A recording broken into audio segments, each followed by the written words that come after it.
why is it always a false dichotomy with them? See, an example, Candy and I, when we first deconstructed and presented this to our religious family, were then struck aback with the response. Because the response was then, if you don't believe in the same faith of us, then you would be more than happy to see people be unalived. You'd be more than happy to see Christians martyred throughout the world. And we couldn't get it. Why all of a sudden would we have to go to this extreme? Why are the two only solutions to your problem are to believe in your Jesus or to cause harm to other people? Why isn't there anything in between? And we try to present this to them that no, it's our nature.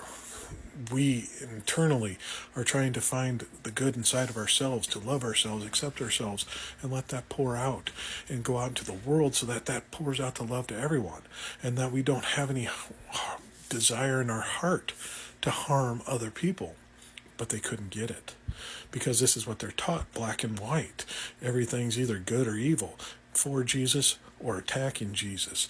And in this mindset that they have, it's just poison to them because there's no in between. There's no gray in anything they think. And it causes this weird thinking on this. And I've seen this now in the political realm. When we deal with things, it's either all good or all bad. So take immigration, for example. We have to get rid of all of them.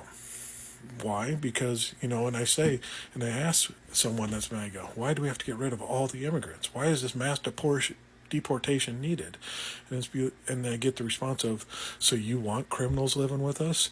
You want rapists and unalivers living with us and doing their nefarious deeds throughout?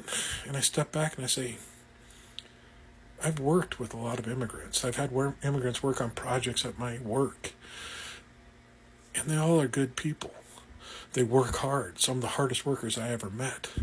And all they're doing is trying to provide for their families and themselves and get themselves a leg up in the world and help themselves and better themselves as much as they possibly can and have an opportunity to do it, to do a job that's strenuous and hard that no one else wants to do.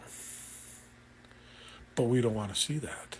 We want to think that they all are these criminals and harmful people, when in actuality, majority of these people coming in are the backbone to our economy. They support so much of what we do and help us in so much things that this mass deportation is only going to harm us in the long run because we don't want to see gray. We want to see black or white, that they're either all good or they're all bad.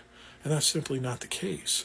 And this is a poisonous way to think that everything's got to fall either into good or bad and that there's no in between and we can't reason and have logic to think of things on an individual basis and say, hey, these guys are good. They're supporting our economy. They're actually doing hard work. They're paying some taxes. They're paying sales taxes. They're helping out. They're not milking from our systems and doing anything like that. They're contributing to our economy and helping us out. But we don't want to see that because we want to believe all good or all bad. And I see it in this world, and it's just this poisonous mindset. If we could just get some of these people to go out and see these individuals that are doing this, and this is in all realms of things that are being attacked today, whether it be immigration, LGBTQ, trans, phobia, and all this stuff. If we can get these people just to know them and see them and say, you're voting against your daughters, you're voting against your sons, your nieces, your nephews, your uncles, your brothers. You're harming them in doing this. These are people that you know and respect and love, that you may not have known who they are or what they are. I know people that are MAGA that have that have these opposing influences in their lives and they vote against it without even realizing it. If we can just get them to see the humanity behind it all and what it's causing, maybe we can start turning the tide a little more.